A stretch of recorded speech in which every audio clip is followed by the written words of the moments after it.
అరుణశివ YouTube ఛానల్కి స్వాగతం. నేను మీ కేఎస్ వరప్రసాద్ను. నేను ఈరోజు ఈ వీడియోలో మీకు పిల్లలు పెద్దలు అందరూ ఇష్టపడి తినే డ్రై ఫ్రూట్స్ లడ్డు మిఠాయి షాపులో లాగా ఎలా తయారు చేయాలో మీకు తెలియజేస్తాను. మీరు ఖర్జూర పండు 1 కేజీ, 600 గ్రాములు జీడిపప్పు, 1/2 కిలో బాదం పప్పు, 150 గ్రాములు పిస్తా పప్పు, 150 గ్రాములు తురుము కొబ్బరి, పీసు కొబ్బరి, 200 గ్రాములు బెల్లం, 200 గ్రాములు నెయ్యి, యాలక్కాయల పొడి 5 స్పూన్లు. ఇవన్నీ సిద్ధం చేసుకోండి. తర్వాత ఖర్జూర పండుని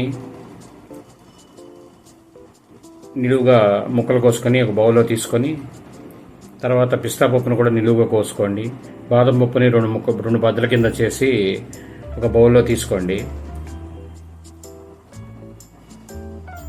తీసుకున్న తర్వాత మీరు ఒక కళాయి తీసుకొని, కళాయిలో కొద్దిగా నూనె పోసుకొని జీడిపప్పుని దోరగా వేపుకొని, జీడిపప్పు వేపు పూర్తయ్యే ముందు 1 నిమిషం ముందు ఈ పిస్తా పప్పు, తరిగిన పిస్తా పప్పు, బాదం పప్పు వేసి కలిపి దించేయండి. పిస్తా పప్పు బాదం పప్పు ఏగక్కర్లేదు, వేడెక్కితే చాలు. లాస్ట్లో వేసి తీసేసేయండి. అవి తీసి దించిన తర్వాత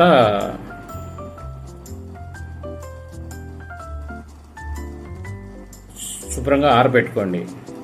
తర్వాత మీరు ఈ జీడిపప్పు బాదం పప్పు వేపుకునేటప్పుడు ఒక 50 గ్రాములు జీడిపప్పు, 25 గ్రాములు బాదం పప్పు బద్దలు పక్కన పెట్టుకోండి, డ్రై ఫ్రూట్ లడ్డూకి అతికించుకోవడానికి. అలా మీరు పక్కన పెట్టుకున్న తర్వాత కళాయిలో మిగిలిన కొద్ది నెయ్యిలో అవసరమైతే కొద్దిగా నెయ్యి వేసుకోండి. లేదనుకో కొద్దిగా సరిపోతుంది అనుకుంటే కొబ్బరిలో వేపేయండి. కొబ్బరి చక్కగా బాగా మాడిపోకుండా, పచ్చిగా లేకుండా దోరగా వేపుకొని పక్కన పెట్టుకోండి, ఆరబెట్టేసేయండి. కొబ్బరి వేపిన తర్వాత మీరు దానిలో ఉన్న నెయ్యి దేనికి పనికిరాదు మీకు. కొబ్బరిలో ఒక రకమైన పౌడర్ వలన నల్లగా అయిపోయి పనికిరాదు మీకు. అందుకనే కొబ్బరి వేపేటప్పుడు మీరు కళాయిలో చాలా తక్కువ నెయ్యి ఉంచుకొని చేయండి, మనకు వృధా అవ్వకుండా ఉంటుంది.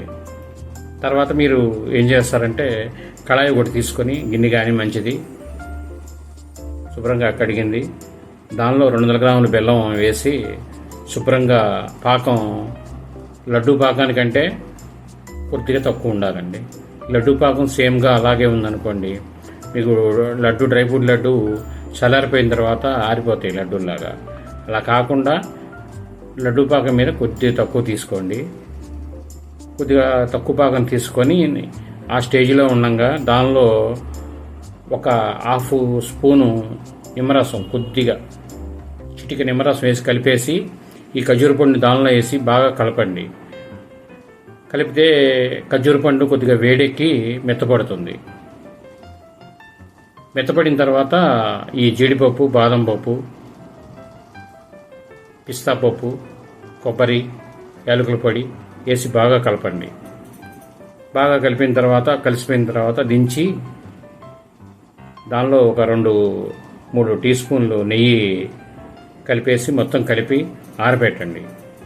పూర్తిగా ఆరకుండా సరిపడా వేడి ఉండంగానే ఈ డ్రై ఫ్రూట్ లడ్డూని చుట్టుకోవాలి. పూర్తిగా ఆరిపోతే చుట్టడానికి మీకు లడ్డూలు రావు.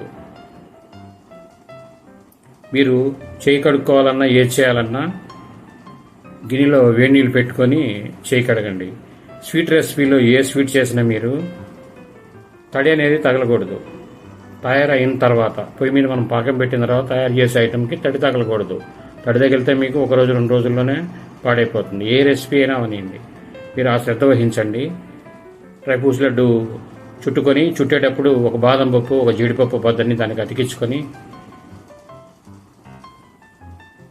చేయండి. బాగుంటుంది, మీకు చాలా బాగుంటుంది, స్వీట్ షాప్ లాగా. ఈ వీడియో మీకు నచ్చితే లైక్ చేయండి, షేర్ చేయండి, సబ్స్క్రైబ్ చేసుకోండి. నమస్తే, థ్యాంక్ యూ.